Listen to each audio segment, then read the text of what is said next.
Hi, it's Nicola Bird here. I wanted to record this little video about something that come up for me recently.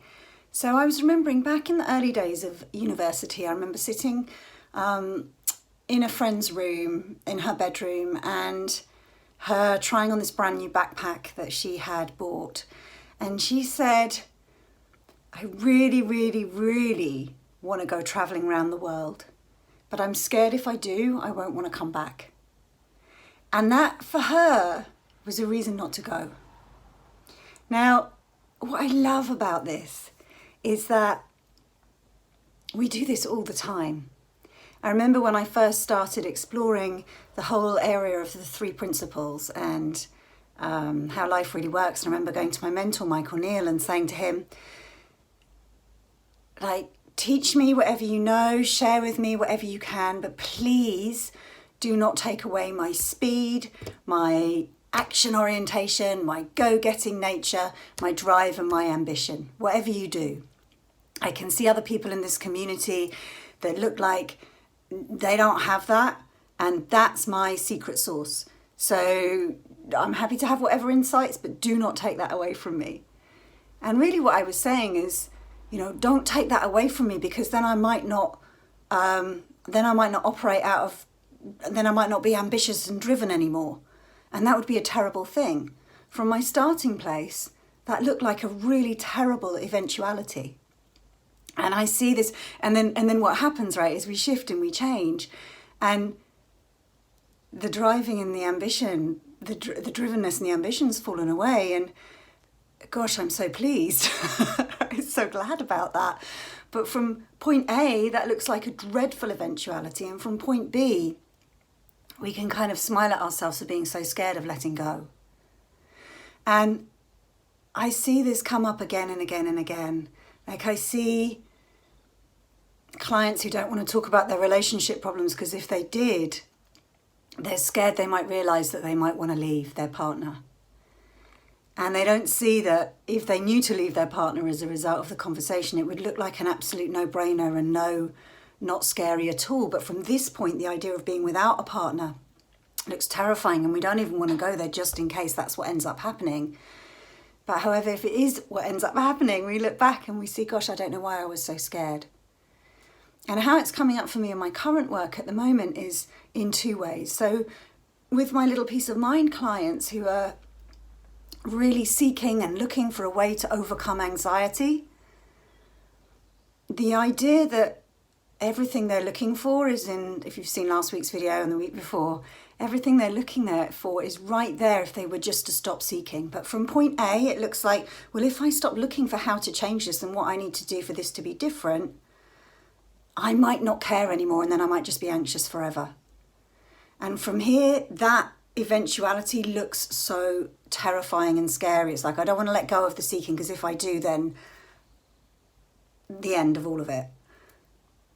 But then what happens is, if we're courageous and we take that step, we put on our backpack and we travel around the world, we have that conversation about our partner, we see more about driving and ambition, we stop the search, we find the thing that, we move into a new phase of our lives, right? We move into a new life that looks and appears different.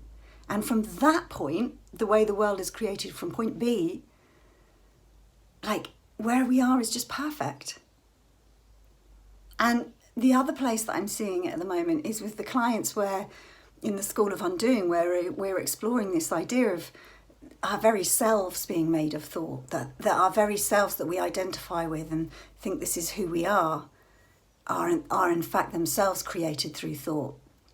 And then people will say, but I don't want to see that I'm created through thought, because if that happens, then I'll just vanish into a cloud of nothingness, and my children will disappear, and my bank account will disappear, and my house will disappear.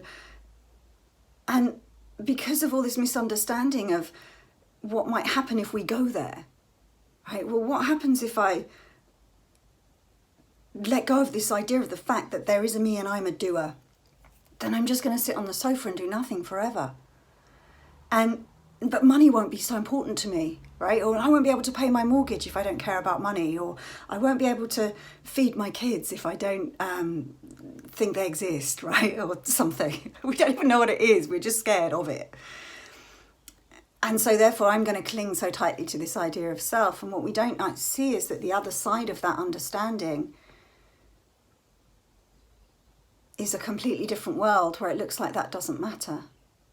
For me, in the seeing that, I might have seen a video a few weeks ago, like I saw that there's no such thing as anxious clients. They were a creation of my own understanding. And to see that, it's like, no, I don't want to see that, because then my business will change and be different, and then I won't know what to do with myself. So I don't want that insight. I don't want to go and explore there. And actually, as we step over into point B, we see this whole new world where what we thought before just doesn't make sense anymore. The thing we were so scared of no longer looks scary. And a whole new world opens up to us. So this week with this video, if this makes sense to you, just to be reminded of, from where we are right now, the other side of insight might look like something that's scary or a place we don't want to go. But I promise you that life will always take us in a direction, even if we're scared, into more understanding, more truth. You know, life moves us on. And the things that we think we're not going to be able to handle, or that we won't be able to cope, or that we won't like, just look different from that place. And so just to remind you, the girl with the backpack, I don't want to go traveling in case I don't want to come back. Imagine that. Going traveling, realizing you don't want to come back. No problem. Here, thinking that you might not want to come back in the future, big problem. So just where in your life are you, throwing the question open to you, where in your life do you, well, I don't want to see that because X, Y, Z might happen. And just I want to leave you as well, I'll put it in the comments of this video, but beautiful song it reminded me of that my kids they sang in one of their school performances about when I grow up. All the things you think how life's going to be in the future. And from this viewpoint, they look fabulous. This is the other way around, right? They look fabulous. But we kind of know that the poignancy is in the song is we know that when they are the other side of that, none of this stuff will look appealing anymore. So I hope you kind of understand what I'm inarticulately trying to point to today. But like, what if everything you're so fearful that might happen, if you keep looking in this direction, actually when you're there, won't be such a big deal at all. Okay, leave me notes in the comments. I'd love to hear what you hear in this one. Be back with another video next week.